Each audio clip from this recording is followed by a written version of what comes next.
Alrighty, good morning everybody.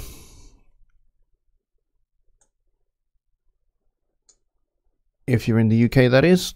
Good evening if you're in the United States. And if you're in Australia, it would be, I'm not sure what time it is in Australia actually. It would be lunchtime, maybe. So I'd be saying good afternoon to you folks. No intro music today, I'm afraid. So we're just going to go straight to that screen.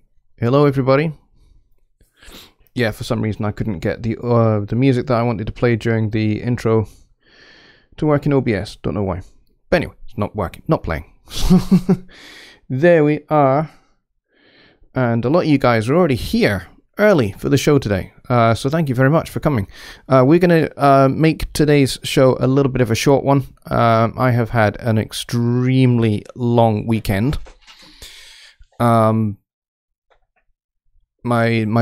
daughter had her 9th birthday in the week last week, and so this weekend it was her birthday party, and she had a few of her friends over to watch one of the Harry Potter films that she hadn't seen, and to have a sleepover.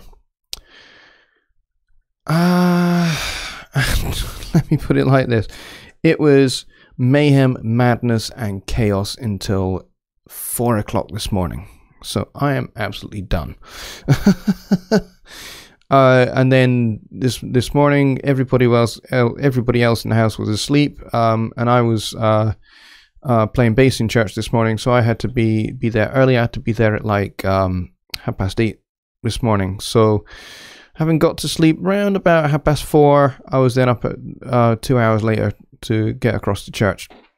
And so I was playing both services today, so I did this morning, and then I had to stay in town so that I could get across the afternoon to the evening service, and then I went out for a drink or two with some friends. So not that long in the door. So we're going to keep this short and sweet. So we're going to get into questions pretty much straight away. Because I'm a very tired person, and it would be very rude to fall asleep on you guys. So not going to do that. So let's jump straight into it. And I think first question of the night comes from Kelly, who says, what kind of monitors are those, and do you have a subwoofer? The monitors that I have that you see in the what do you call it? The thumbnail for my live streams. Those are the PreSonus Eris E5s. And no, I do not have a sub. I don't need one, really, to be honest. These kick out plenty of low end. And besides, you know, a room this size, I don't really think I need one, to be honest. And I certainly, in my previous studio, I definitely did not need a sub because that was an 8x9 room. This one is a 14x12.5. So I don't think I need one. If my room was bigger, like if it was like 22 feet that way, lengthways, then yeah, maybe I would have a sub, because I think maybe the base energy would kind of run out before it got to the back end of the room. But yeah, I don't think I need a sub in a room this size, so not going to do it. I know that there are people who have smaller rooms, like Jonny has a 10x10 room for his control room, although he has 2 separate other rooms as well.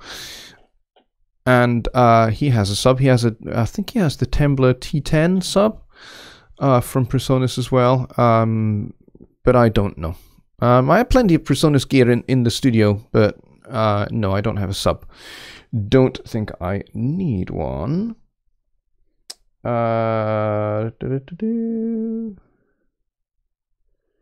Kelly said, the more treatment I put in my studio, it becomes apparent that I might need a subwoofer. That's an interesting one. If you find that the more you treat your room, the more you are losing the low end of your room, it could be that actually that might be your room is deceiving you. If you have bass trapping in your room, you should find that the low end is rounder and better managed, much more under control. If you don't have bass trapping, then what you might find is that you have null points in the room where there is no bass. And that's because a low open E string on a bass guitar is a 40 cycles per second excuse me, is a 40 cycles per second wave, which is about 16 feet long. So by the time it leaves the speakers and it makes its way down the corners and along the wall to the back of your room, if your room is longer than 16 feet, then that bass energy will run out before it hits the wall. However, if you've got a smaller than that, like this is 12.5 feet that way, then it's still going to have some energy left. And what will happen is it will hit the back wall and it will come back towards where it came from. And so when that happens, you get some phase cancellation. So if your room is small, and you have a lot of low end in the room, you have your speakers up fairly loud, then the low end is going to build up, and you will find that you'll get some phase cancellation in the low end, which means that maybe in the center of your room or just behind center, you may have a spot where there is no bass at all. So it can be that that might be what's happening. I don't know your room. Maybe your ears are getting used to decent treatment for the first time. Yeah, that's entirely possible. If what you're used to listening to is an untreated room or a very minimally treated room, and then you get a whole load of treatment that changes the sound of the room, then yes, you're going to have to learn your room all over again. Now, last week we talked about referencing and the importance of referencing commercially released music that's in a similar style, similar instrumentation to the work that you're doing. And the importance of that is that tells you what a good mix sounds like in your room, in your system, with your speakers. So if you find that the room sounds great with properly, professionally recorded, mixed and mastered music, commercially released songs, if they sound great in your room, but then when you listen to your own music and you find that there's either too much or too little bass, then it could be that actually that's a deficiency in how you're hearing your music in the room. And that's where referencing will help you, because you can compare your music to the commercially released music, and you can compare how they've managed the low end versus how you've managed the low end on exactly the same system in exactly the same room. And so that's where that's going to help you. And also, I think I talked about last week, listening on a variety of different sources as well. So checking your mix on headphones as well as speakers and earbuds, and get yourself a crap pair of speakers, really cheap junk speakers that you can just wire into your system, like maybe little computer speakers. I know some of those computer speakers come with a little bass bin or a sub or something like that. Take that out of the equation. So all you're dealing with is the little, 2-3 inch speakers. And then you have those in the system as well. Compare until, kind of like everything sounds good, so that your mix sounds good on all of those different speaker size, and on headphones and on earbuds as well. So that's what I would recommend that will help you get the low end of your mixes under control. It can take a little while to get the low end of your mix really under control. I find when I'm listening to mixes that people send me to critique, I often find that either the bass is too much or way too little. And when I hear one or the other, I can kind of discern what possibly most likely factors are that are contributing to that. Perhaps that person is mixing on headphones, and those headphones are not got a particularly flat frequency response. So there's maybe not enough bass, or there's maybe loads of bass. If they're hearing loads of bass in their speakers because of the frequency response of the headphones rather, then they're gonna dial back lots of bass, and then they send that to me, and I get a mix that sounds very thin. That's because they're hearing too much bass, either in their room is too full of bass, or their headphones are too full of bass. And so the result is a really thin sounding mix at the end of the day. And the opposite can be true as well. So have a think about those kind of things. Just Bob says, when doing speaker placement, what are the ideal placements? The ideal placement for speakers, have a look at how I've, that little thumbnail that Kelly was referring to, have a look at how I've got my speakers set up. Essentially, my mix position is like, I divide my room into thirds. So I've got the back third, the middle third, and then the front end third here. Now, ideally, your room ought to be longer on one side than the other, so kind of like a rectangular shape. Like this room. This room is a rectangle. If it's a rectangle, then you're in good shape. If it's a square, squares are not great.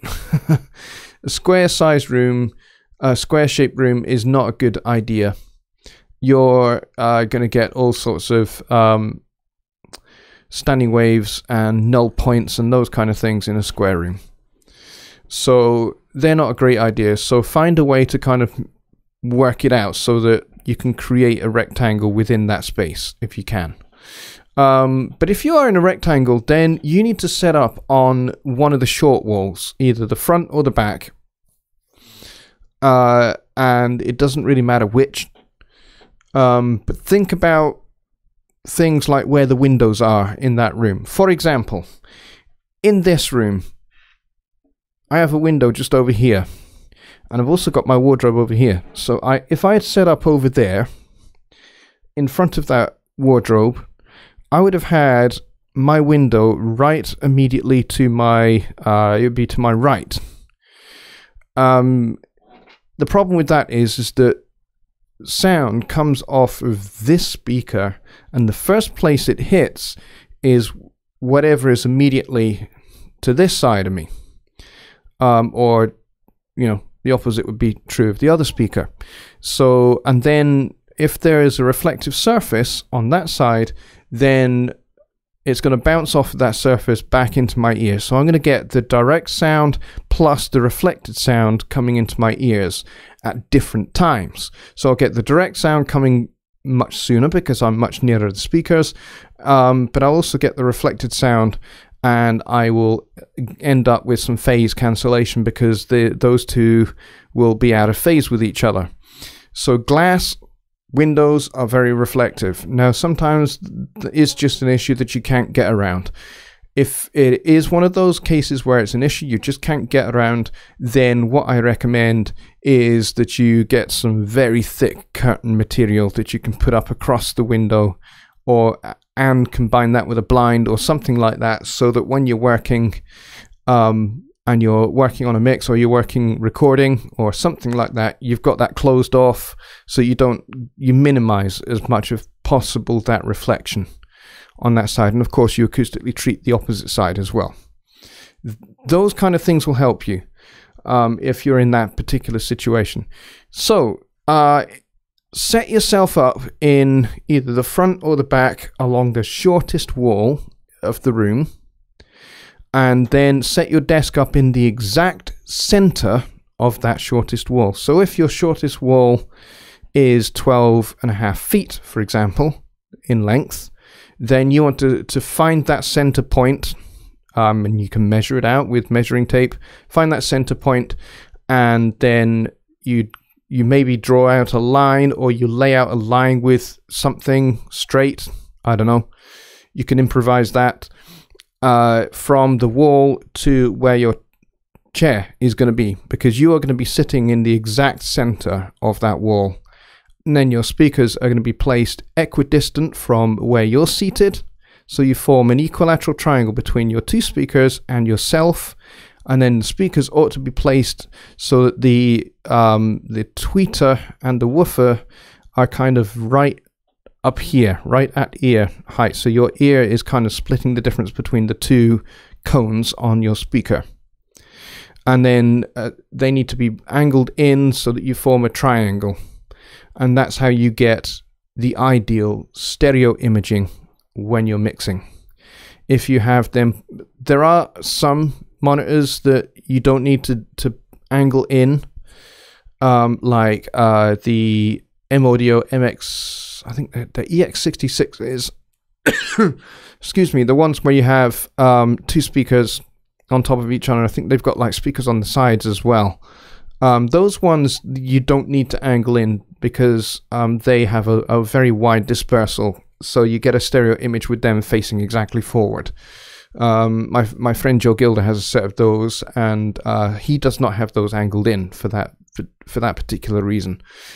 They don't need it, but in most cases, most speakers, you need to have them angled in so they are pointed at your ear. And there are varying tricks that you can do to ensure that you have that in the right place. You use measuring tape and all that kind of thing. So make sure that your ear level, you can measure that, measure what that's at, make sure that your speakers are at the same height from the floor, and then you'll be good to go, essentially. So setting up in the center, it's really important that you set up in the center, because if your left-hand speaker or your right-hand speaker are too close to a wall, and then there's a big gap on the other side between your other speaker and the wall, then you're going to end up with a mix that is unbalanced, because you'll get proximity effect on one side or the other between the speaker and the wall, and that kind of thing, which is not good. You want to avoid that. So I hope that helps answer that question. Let's see. Can you fool the sonics a bit with the right crafty treatments? You can't really fool the sonics, but you can certainly diffuse, or you can absorb using the correct materials. Now, the panels that I have on my walls, they are mostly for absorption. So they absorb, I should say, and they prevent reflections. But you can also get some panels that they are diffuser panels, and the idea is that they will break up the audio when it hits the diffuser, wherever that might be, and it will break the sound and scatter it, so you don't get any direct reflections. And they are actually really, really useful. So basically finding the right combination between absorption and diffusion will help you not necessarily fool the sonics, but certainly get things under control, get things tamed, which is what you want to try and do. You want to try and tame the unpleasant frequencies in your room, because you have to bear in mind that the room that you sat in is not designed to be a studio, unless you had the room purposely built. But for the most part, most people you're sitting at home in a room very much like mine. This is the master bedroom in our house. Thank you very much to my wife for allowing me to do that. So this is as I say, this is the master bedroom. It's designed to be a bedroom. It's not designed to be a studio.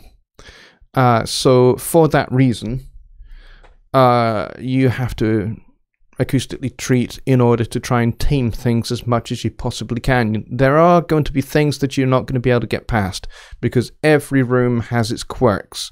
And the thing to do is, again, I'm going to go back to it, reference. Know what great music sounds like in your space with the quirks that your room has. And then that will help you to learn what your room sounds like, and then you can compensate for that in the mix. And you're going to be using reference tracks to help you do that. So I hope that helps. And my good friend Skip Jones is here. Good to see you, Skip. Skip is a really good friend of mine from the Personas Forum, amongst other places. He's one of the moderators over there, and one of the, like me, he is a community administrator. And basically we, Skip and I, with a few other guys, we look after the forum on behalf of Personas. So Skip is a great guy. And he says tweets at ear level. Absolutely. Roger Blevins says, I have rectangle, but the ceiling is angled with the short wall. Read somewhere to set up with the tall wall in the back, but that's my long wall. Should I rearrange? Yeah, possibly. You might have to do that. You may, Roger, you may have to do some experimentation. So what I would say is I would set your speakers up in the different locations and play some reference songs, reference tracks through your speakers, and figure out where is the best sounding spot in your room and set yourself up there. Just make sure you are balanced. Balance is everything. So make sure that you are as balanced as you can possibly be with the room that you have.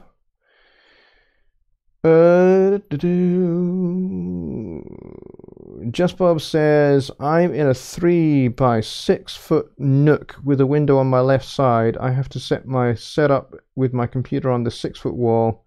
Cannot block the window, but heavy curtains though. Yes, heavy curtains will do the job for you. Ero Balzer is here, and he says, are there different applications to bear in mind if you are in a brick room as opposed to wood? Great question.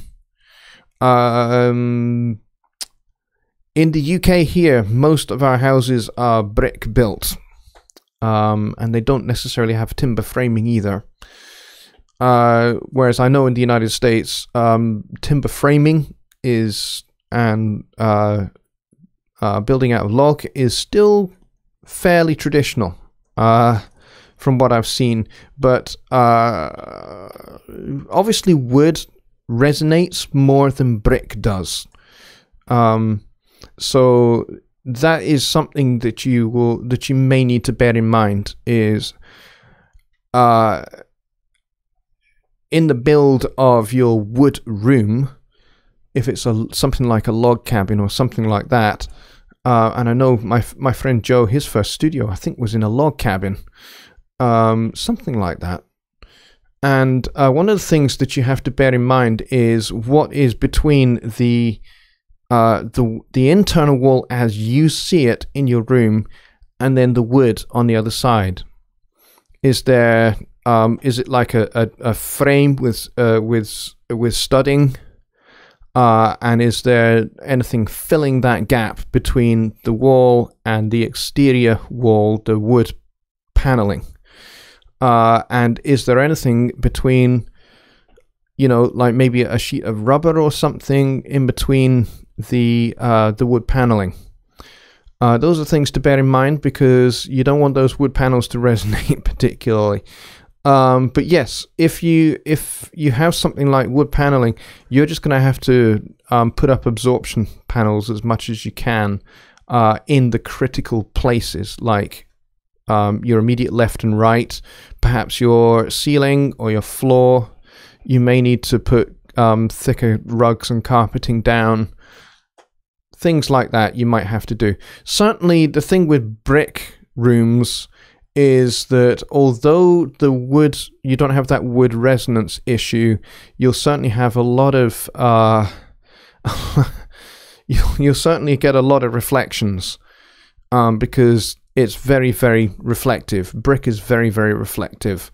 So I think this is kind of plasterboard and brick, with some kind of gap between the plasterboard interior wall and then the external wall on both sides, because this wall here on this side, this is the external wall to the house.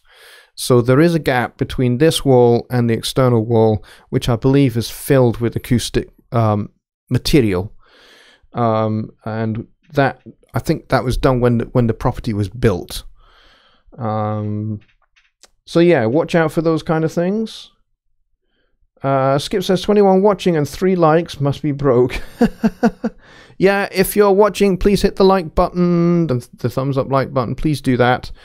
And if you're able to follow the very, very fine example of Kelly and Robert with the very generous $10 and $5 donations, please do so via the super chat. If you don't know what the super chat is, when you're looking at the chat, there's a little kind of $sign thing down where you put your chat in.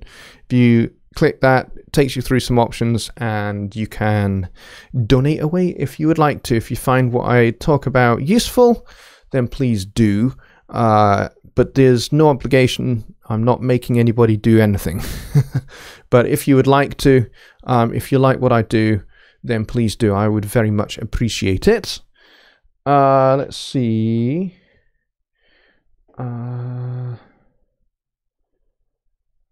Old School Funk and Soul is here. It's Finger Mix. He's in the house. Good to see you, mate. He saw Kelly said he saw a thing from Mr. Owinski on acoustics. It's well worth watching. Absolutely. I'm just going to skip up to the top of the chat because I want to see if I've missed anything. Skip says he uses KRK 8s, Event 5s for comparison, and a KRK sub. With the Persona Central Station, I can punch up Event 5s and the subs and the 8s and the sub. And there is also the car. Yes, the car. Car's great. I certainly used to burn my mixes onto a CD and take them out to the car. I don't really do that anymore because I have a wide variety of sources I can check it out on. I've got a very old, I think it's about 35-year-old little cassette deck, and some Celestion speakers, which were hi-fi speakers. And I use those to reference like what it's going to sound like on a hi-fi system.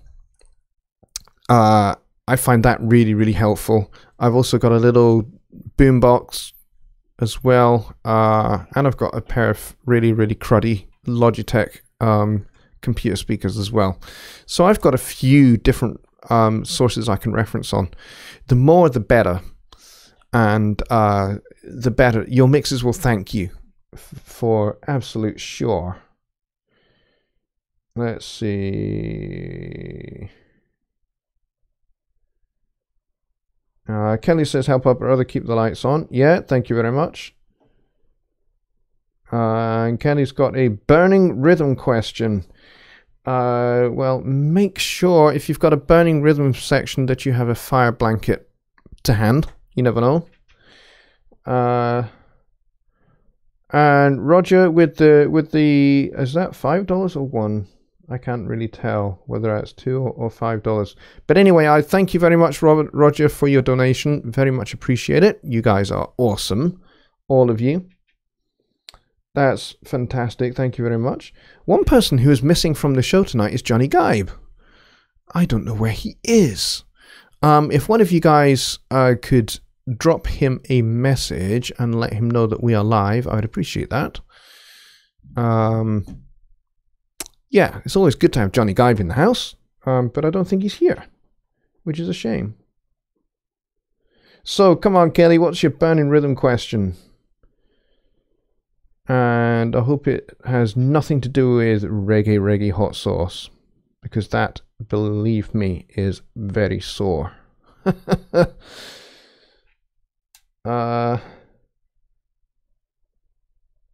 Yeah, where is JG? I'd love to know where he is. In fact, whilst we are here, I think I might just drop him a message.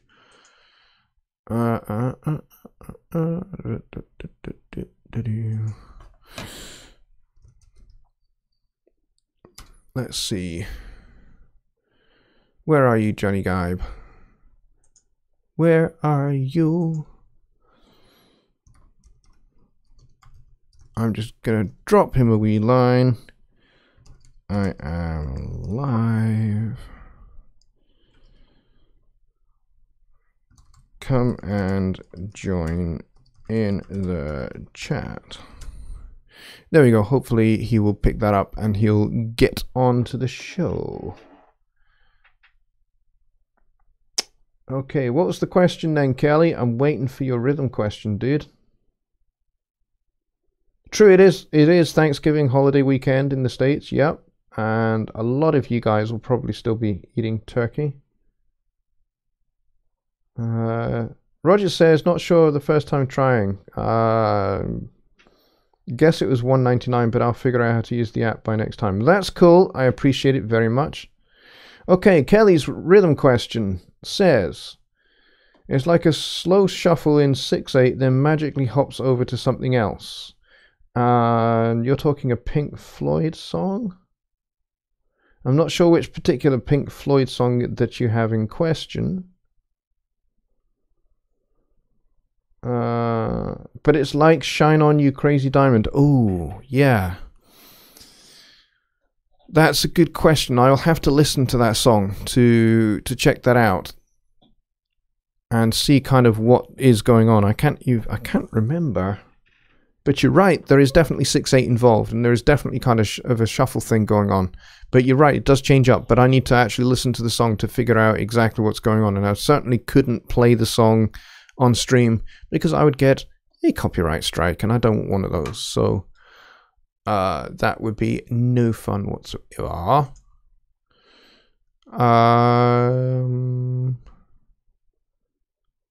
Yeah. That would be absolutely no fun. I don't want copyright strikes. Thank you very much.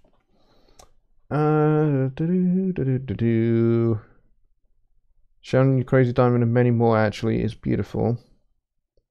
Yeah, Kelly, I will check out that song and I will maybe drop you a message about what I think is going on rhythmically. Pink Floyd do like playing with time.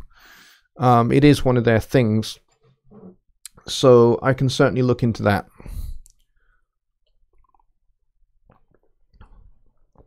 All right, anyone else got any rhythm questions, harmony questions, songwriting questions? Remember, we are getting into the business end now of the December 10th challenge if you're taking part.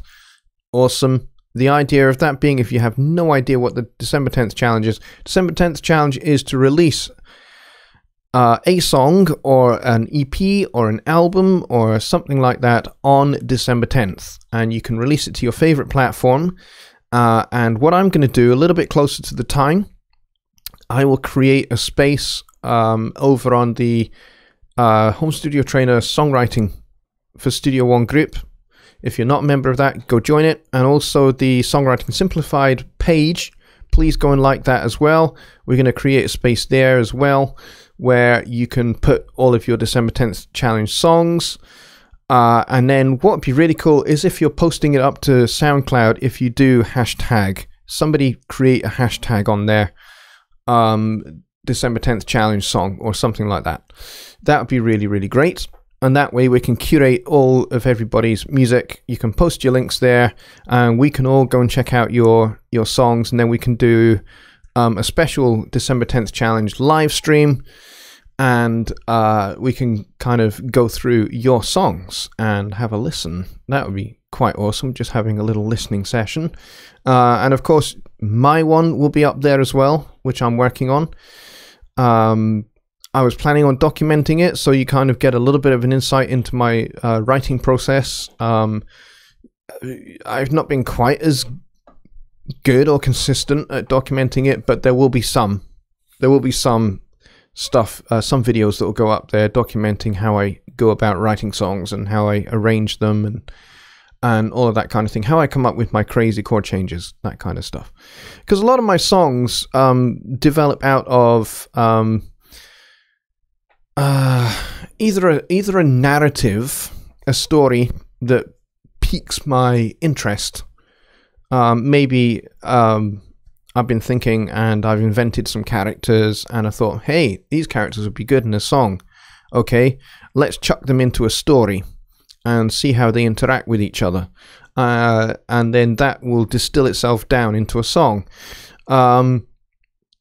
Or there's the other approach that I have sometimes, and the title track to Belonging to Tomorrow, my EP from 2016, that song was one of these occasions where the song came out of a harmonic challenge that I set myself, which was to write a song that had no traditional concepts of chords progressing.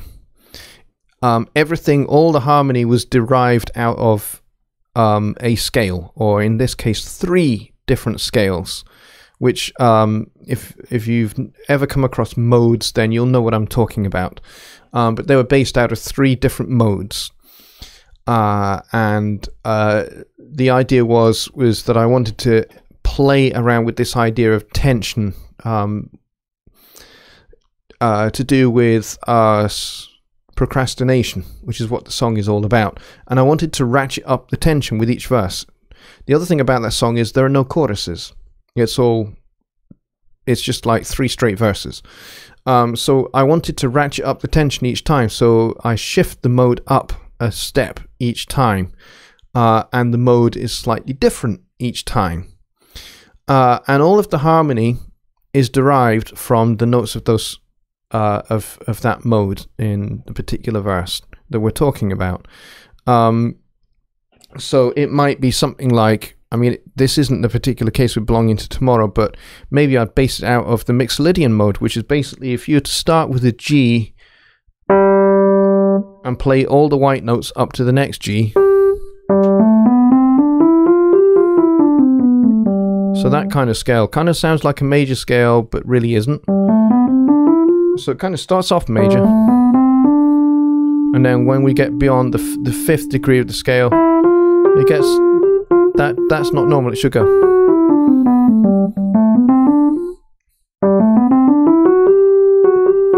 Should have that interval at the end, but it doesn't. In the Mixolydian mode, it has the flat 7 at the end. So I might base everything out of just those notes. So, you know, my chords wouldn't be, my chords would not be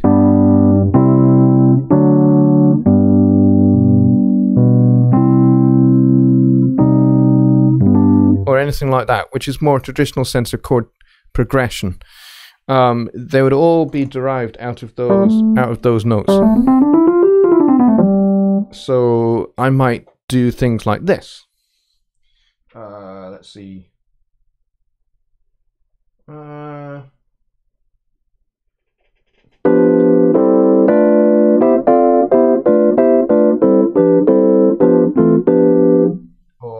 maybe something a little bit darker. So maybe I'd do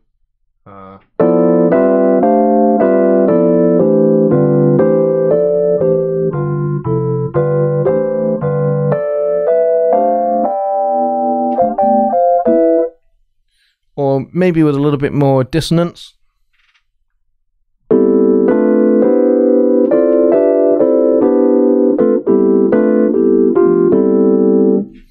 So kind of those kind of ideas. So building everything out of a scale instead of out of a regular sense of 1-4-5 or 1-3-6-2-5 chord progressions. So that's kind of like how I build my songs. So they'll maybe have some kind of element of a musical challenge to me, and then out of a song develops out of solving that problem, and then I build a narrative on the top of that.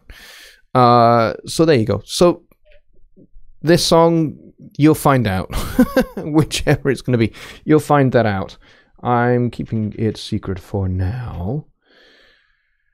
Errol Bells is talking about 7/4. Just Bob says, I've got my December 10th challenge song finished. I just need to master the track. Awesome! That's fantastic. Old School Funk and Soul says, I wanted the Studio One Artist Black Friday deal, but couldn't buy the third-party add-on, so we'll stick with Cubase Elements when I decide to upgrade to my quad-core CPU desktop. Cubase Elements, wow. I used Cubase for a very long time. From pretty much the very first version of Cubase, which I think they called Cubase VST, as I remember. which would be like 1989, I think. Somewhere around that, I think, is when Cubase 1 came out. And then I went through all the versions, and then we had the SX versions. After that, we had Cubase SX1, and then Cubase SX2, and then Cubase SX3. Turns out the guys that wrote most of the SX versions of Studio One of Cubase were the guys that would then break away from Steinberg and form Cristal, which would then become Persona Software Limited, who would in 2009 release Studio One version 1.0. So same guys that built Cubase SX built Studio One, and are still building Studio One to the present day. Mostly. It's mostly the same group of guys. And at the time I didn't know that. And I used Cubase all the way up to version 7 or 8. I can't remember which. Whatever the version was in 2013, 2014. And then that's when I jumped ship and I switched to Studio One. And I'm glad I did. I have never ever looked back. So I hope you are able to switch when you get the chance to. That would be awesome. Just Bob says December 10th challenge. That way you get promoted at the same time when others outside the group look at the tracks. Oh, that's a good idea. Thank you, Just Bob. Appreciate that. Diego says, what's the best way to do a version of a song? It's hard for me to change the melody and tempo. Maybe change the harmony, change the chords, or change the instrumentation, or the texture. There's lots of elements you can play around with if you want to keep the melody and you want to keep the tempo very much the same throughout the song. You can change the mode, so you could do maybe half of your song is major, so maybe half of your song is nice and bright and happy and major, and then kind of like the second half of your song is dark and minor.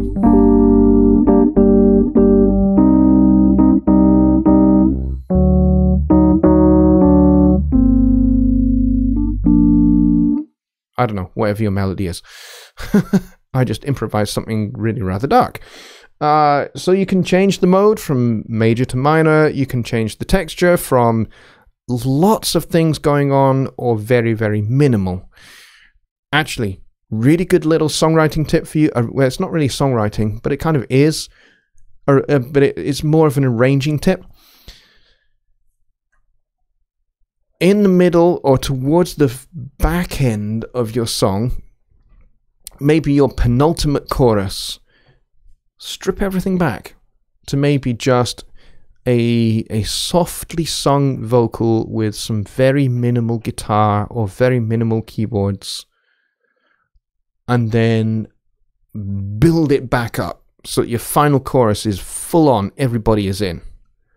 And that little contrast, but just for that short period of time, will give your final chorus and even that chorus just a whole ton of impact, because it's different. It sounds different. It kind of, it dresses the song up slightly differently. So there's lots of different things you can change. Texture, instrumentation, bring in maybe an obligato that you've not had before, like maybe just for one verse, maybe you've got a violin that plays a little counter melody. That you can do that just for one verse, and then we don't hear from it again. But it's there. It just appears and then it goes, and it keeps the listener engaged. So think about things that are going to keep the listener engaged. If you're working on your song and you're thinking, you know what, this is just a little bit boring, then you know what? That's exactly what your listener is going to think as well. You don't want your listener to think that. You want your listener to be utterly compelled by your song from the very first note to the very last. So you need to think creatively about ways in which you can do that. So some of that will be instrumentation, some of that will be texture, some of that will be mode, some of that will be a different set of chord changes, or a key change, or hang on, I've got myself all tangled up in my headphone cable. Any number of those will definitely provide some kind of contrast, because it's contrast and it's tension and release that makes a song good. That makes a song compelling to listen to. Like, how a particular word is colored by maybe some dissonance, which then resolves. Things like that will really help you enhance a particular phrase or expose a particular line in your lyrics, so that it really is stripped back and bare just for this little section of lyric, and then you kind of bring everything back in. So those are definitely things you can certainly try out. Some of you are talking. Dooley is here, and he is talking to Kelly, which is great. Super Tramp Crime of the Century. Yeah, that's a good call, Skip. Kelly says, how about some one-on-one lessons? Kelly, most definitely reach out to me. Drop me a PM on Facebook, or email me at johnny@johnnylipshamstudios.co.uk, and we can talk. Absolutely. I'd be happy to give you some lessons. Definitely. Dooley says, Bob, I tweaked the EQ the best I could. I had recorded all tracks with bad reverb, etc., and did my best to mix. Okay, cool. Cubase 10 just came out. Yep. I heard all about Cubase 10. A lot of my former Cubase friends, they're still friends. We still talk just because I use Studio One. Doesn't mean I'm not interested in them and their work, They still send me tracks. I still send them stuff, to do. And they're just like, oh, Cubase 10, it's got all of these fantastic features. And I'm just like, yeah, you know what? Studio One has had that one for years. Studio One has had that one for years. Studio One has had that one for years. There are a few like that where, and I think, to be honest, every DAW manufacturer does this to some degree or other. Like, I'm sure the guys at Avid, when they're thinking about the next version of Pro Tools, are also looking around at what Logic are doing. They're looking at what Cubase are doing. They're looking at what PreSonus are doing, and they're looking at, they're looking at a whole bunch of other DAWs. They're probably even looking at Reaper and thinking, we could do something like that too. Or they'll I'm sure a lot of DAW manufacturers, they see somebody come out with a blindingly obvious feature that nobody else has, and yet it's really obvious that everybody should have this, and they'll just go, oh yeah, well, let's all do it. And then pretty much PreSonus, Logic, and Avid, they all go, oh, right, and Steinberg, and they all go and just kind of like implement the same thing, because it's just obvious that every DAW should have that. So that happens from time to time. But the interesting thing about Cubase is that Cubase 10's code sits right on top of Cubase 9.5's code, which sits right on top of Cubase 9's code, and 8.5's, and 7, and all of the others, all the way back to Cubase version 1. That's what they do. That's what Steinberg do. They put new code on top of old code, and it's pretty big now. There's lots of legacy code in Cubase, which makes it crash. Or at least it's one of the reasons that makes it crash. Certainly, if you want to get the full fat version of Cubase 10, you have to have a pretty spec'd out computer to do it, and it's not cheap. It's not cheap software. It never was. So I don't really consider Cubase to be that much of a budget option. Their artist version is very, very restricted. Very, very restricted. Way more than the Studio One artist version, to be honest. You get more with Studio One artist than you do with Cubase artist. Absolutely.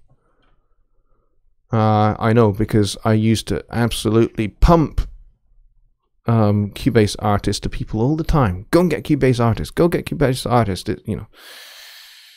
But really, it's like a lot more expensive than Studio One artist, and not as feature rich as Studio One artist. Especially now that we have a whole bunch of things that have come down from the professional version that are now native in Studio One Artist. Things like the arranger track and stuff like that.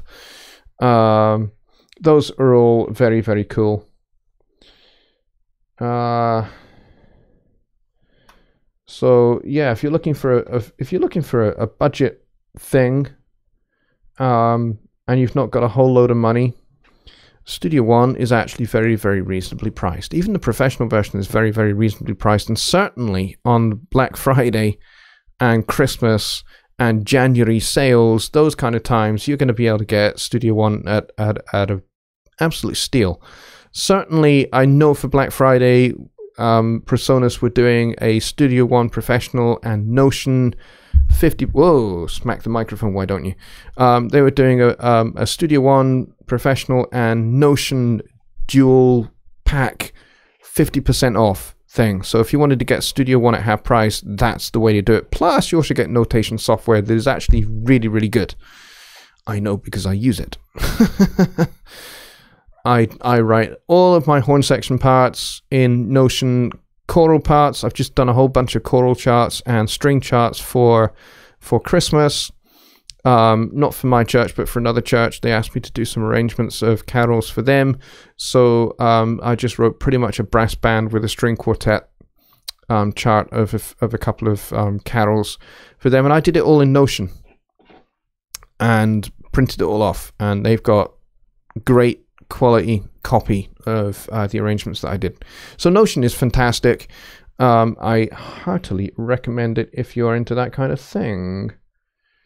You guys are talking about Supertramp. Yeah, I never really got into Supertramp, I have to admit.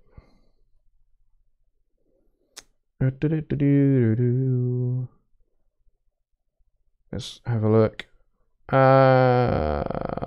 Oh yes, and of course there's the Splice rent to own thing, which is cool. Go check that out. That's definitely worth looking at if you've not got a whole ton of money. Old School says, I agree, if you pay for use of your own third party, Cubase has no restrictions. Studio One had no deal on the third party add-on. Yeah, I know, it's because it's an add-on. I'm afraid. They, as far as I know, PreSonus don't tend to do deals on add-ons, although sometimes they do. It's always worth keeping an eye on. But yeah, you can pick up actually the Fat Channel.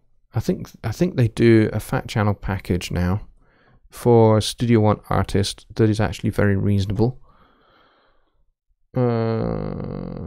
Skip says, before PreSonus got into software, included Cubase LE with its hardware. That is absolutely correct.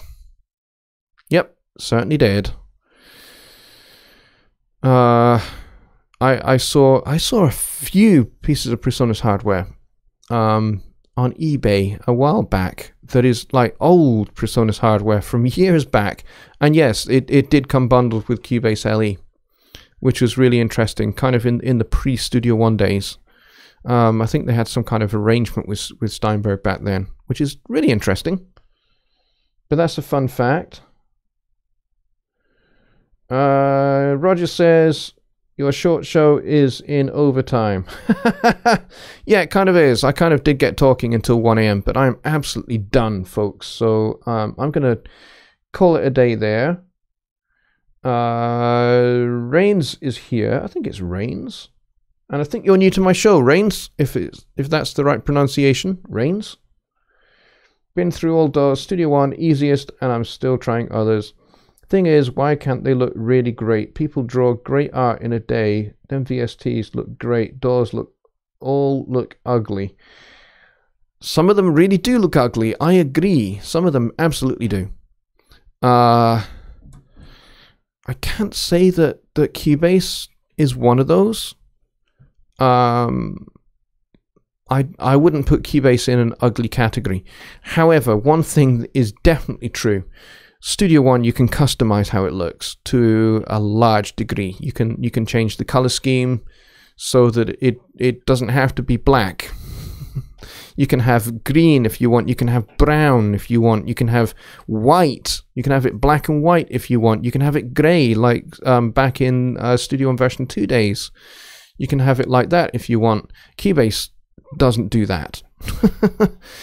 And certainly Pro Tools doesn't do that. Pro Tools has got to be one of the most boring looking DAWs on the planet. All the colors are really washed out and uninspiring to look at. How anyone can sit in a professional studio and stare at that GUI all day, I have no idea. It's so boring to look at. And not particularly attention grabbing, I have to say. Whereas I think Studio One is very easy on the eye and is not very cluttered, and everything is very easy. The layout is very easy. You know where stuff is, and stuff is very easy to do, like busing, for example. Creating buses in Studio One is a doddle compared to any other DAW. It has the shortest setup time and mouse click time to create a bus than any other DAW. I'm pretty confident that that is true. Certainly when you compare it to Pro Tools. Pro Tools is about 7, 8, 9, maybe 10 steps that you have to go through to create a bus. Now you can do it with keyboard shortcuts, but still it's going to take you a good sort of 40, 50 seconds maybe to set up a bus. Whereas in Studio One, it's you highlight your selected channels, you right click, choose add a bus for selected channels, done. 3 steps, I would say, minimum. And you can do that with shortcuts as well. And you can create a macro that does all of that. So there's lots of cool things that you could do. Just Bob says, really good and insightful show. Thank you. Well, that's very kind of you to say so. Reigns says, yes. That's ominous. And yes, it is past my time. It is now 3 minutes past my time. So Kelly says, I got to learn some of them words you use. Yeah, sorry about that. I did swallow a dictionary when I was about 6, so that kind of explains that. All right, folks, we are going to wrap it up. If I can get my mouse over to the other screen. There we go. And I'm going to say a thank you very much for keeping me awake, actually, and feeling good for the last hour. I didn't think I was going to be able to do an hour. I was just like sitting here, just waiting for my lights to warm up and thinking, I'm not sure I can do a whole show. I'm absolutely done. I'm exhausted. But you guys have kept me going all the way through. So a big thank you to you guys. That's you and you and you and you at the back there. You. Yes, you. Thank you. Okay. I'm probably starting to lose the plot. So on that point, I will say a very good night to you all. And I will see you on Wednesday over at the HST live streams channel with Jonny Guy and our regular weekly Songwriting Simplified show. What we're going to talk about, I don't know yet. I'll talk to Jonny between now and Wednesday, and we'll figure that out, and we'll put out a broadcast as to what that's going to be. So be there if you're into songwriting, and particularly if you're taking part in the December 10th challenge, make sure you attend on Wednesday. That would be awesome, and we can talk about how we're all getting on with it. So on that note, folks, I bid you a very good night. Cheers. Bye for now.